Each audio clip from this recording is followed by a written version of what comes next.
ഞാൻ ഇങ്ങനൊക്കെ ചെയ്തിരുന്നല്ലേ, ഇങ്ങനൊക്കെ പഠിച്ചിരുന്നല്ലോ, അതുകൊണ്ടാണ് ഞാൻ ഇവിടെ എത്തിയത്. അങ്ങനൊക്കെ ചിന്തിക്കാൻ പറ്റും നമുക്ക്. ഡിയർ റിസൾട്ടിനെ വെയിറ്റ് ചെയ്യുന്ന SSLC-ക്കാർ, നിങ്ങൾക്കുള്ളതാണിത്. പഠിച്ച് കഴിഞ്ഞതിനെ കുറിച്ച് പറഞ്ഞിട്ട് ഇനി കാര്യമൊന്നുമില്ല. ഇനി എന്തായാലും റിസൾട്ട് പറ്റല്ലേ.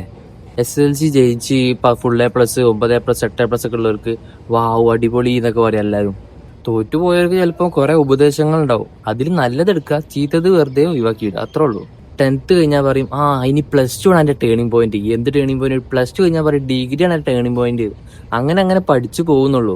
പക്ഷെ നിങ്ങൾ ചെയ്യേണ്ടതെന്ന് വെച്ചാൽ അതിന്റെ കൂടെ ഒരു സ്കില്ല് കൂടി ഡെവലപ്പ് ചെയ്യാൻ നോക്കണം. നിങ്ങൾക്ക് എന്ത് സ്കില്ലിലാണോ കഴിവുള്ളത് നിങ്ങൾ തന്നെ കണ്ടുപിടിക്കണം. നിങ്ങൾ തന്നെ കണ്ടുപിടിക്കുക പറഞ്ഞാൽ എല്ലാവരും പറയണതാണ് നിങ്ങൾ തന്നെ കണ്ടുപിടിക്കണം. പക്ഷെ അത് അത്ര എളുപ്പമല്ല. കാരണം നമ്മൾ ചെയ്ത് നോക്കണം. ചെയ്ത് നോക്കുമ്പോൾ നമുക്ക് അറിയാൻ പറ്റുള്ളൂ. അങ്ങനെ ഒരു വിഷയമുണ്ട്. ആ സ്കില്ലിനെ ഫോക്കസ് ചെയ്താണ്ട് നമ്മളെ കരിയർ ബിൽഡ് ചെയ്യാൻ പറ്റും. അതാണ് മെയിൻ ലക്ഷ്യം.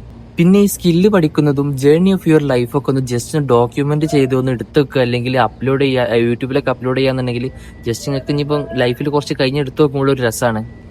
ഞാൻ ഇങ്ങനൊക്കെ ചെയ്തിരുന്നല്ലേ, ഇങ്ങനൊക്കെ പഠിച്ചിരുന്നല്ലോ, അതുകൊണ്ടാണ് ഞാൻ ഇവിടെ എത്തിയത്. അങ്ങനൊക്കെ ചിന്തിക്കാൻ പറ്റും നമുക്ക്. അപ്പൊ ഇൻഷാ അല്ലാഹ് എല്ലാവരും പാസ്സാവട്ടെ എന്ന് നേർന്നുകൊണ്ട് ബൈ.